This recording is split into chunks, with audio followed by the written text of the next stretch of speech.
আজকের আলোচনার কেন্দ্রবিন্দুতে রয়েছেন বিতর্কিত কন্টেন্ট ক্রিয়েটর তৌহিদ আফ্রিদি। ঘটনা অনেক প্যান্থেটিক, কিন্তু প্যান্থেটিক সব ঘটনার পিছনেই তার নাম জড়ানো হচ্ছে বলে অভিযোগ উঠেছে। আপনার স্ক্রিনে যে ভিডিও ফুটেজ দেখছেন, এটি গত রাত থেকে সোশ্যাল মিডিয়ায় ঝড় তুলেছে। সেখানে দেখা যায় সিআইডি পুলিশ তৌহিদ আফ্রিদিকে নিচে নামাচ্ছে। সাদা মাইক্রোবাসে তোলার সময় তিনি আল্লাহ ও কোরআনের কসম খাচ্ছেন, বলছেন তিনি উমরা হজ করেছেন। সবচেয়ে আলোচনার বিষয়, তৌহিদ আফ্রিদি বিয়ে করেছেন। আরেকটি ভিডিওতে দেখা যায় গ্রেপ্তারের মুহূর্তে একজন নারী কাঁদছিলেন, যাকে অনেকে প্রথমে বোন ভেবেছিলেন। পরে জানা যায় তিনি তার স্ত্রী, যিনি 6 মাসের প্রেগনেন্ট। তার স্ত্রীর আপত্তি ছিল স্বামীর সাথে তিনি যেতে চান।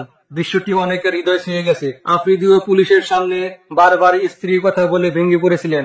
আফ্রিদি আটক হয়েছেন বরিশাল থেকে। অভিযোগ, তিনি সেখানে পলাতক ছিলেন, আশ্রয় নিয়েছিলেন পরিচিতদের বাসায়। তবে আফ্রিদির বক্তব্য ভিন্ন। তিনি দাবি করেন ওটা তার দাদার বাড়ি। তিনি এসেছিলেন দাদার কবর জিয়ারত করতে, কারণ তার বাবা বর্তমানে জেলে। আরেকটি ভাইরাল ভিডিওতে দেখা যায় আফ্রিদি আগে সংখ্যা প্রকাশ করেছিলেন, যদি পুলিশ আমাকে আটক করে আমার মা বা স্ত্রী কেমন রিয়াকশন দিবে। আর সেটা সত্যি হলো। স্ত্রী কাঁদছেন, আফ্রিদি বলছে স্ত্রী প্রেগনেন্ট, ভয়ে আছে।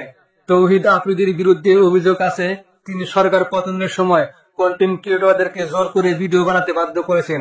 আবার ডিবি হারুনের সাথে তার সখ্যতা নিয়েও সমালোচনা রয়েছে। ফলে পুরো ইস্যুটি রাজনৈতিকভাবে কানেক্টেড হয়ে গেছে। যেসব মামলায় আফ্রিদির নাম এসেছে, অনেকগুলোই টিকবে না বলে মনে করেছেন বিশেষজ্ঞরা, কারণ মামলার ভারসাম্য নিয়ে প্রশ্ন আছে। যেমন একটি হত্যা মামলায় শেখ হাসিনা প্রথম আসামি, আফ্রিদি 11 নম্বর, তার বাবা 22 নম্বর আসামি। এই ধরনের মামলায় জামিন পাওয়া সহজ। এখানেই মূল শিক্ষা।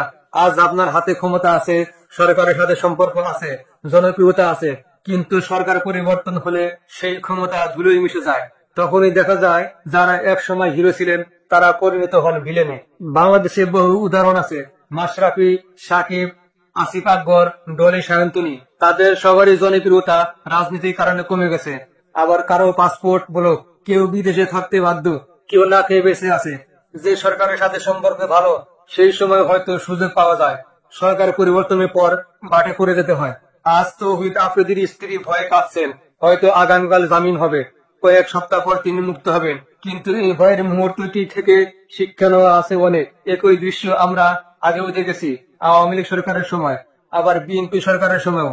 এই প্রতিহিংসার রাজনীতি থেকে মুক্তি মিলে না। টাকা পয়সা, ক্ষমতা, জনপ্রিয়তা সব থাকার পরও আজ তৌহিদ আফ্রিদি ভয় পাচ্ছেন। তার স্ত্রী আতঙ্কে ভেঙে পড়েছেন। এটা আমাদের বাস্তবতা। হয়তো মামলা থেকে বের হয়ে যাবেন, কিন্তু যে শিক্ষা এ ঘটনা দিয়ে গেল, এটা আমাদের সবাইকে ভাবতে হবে।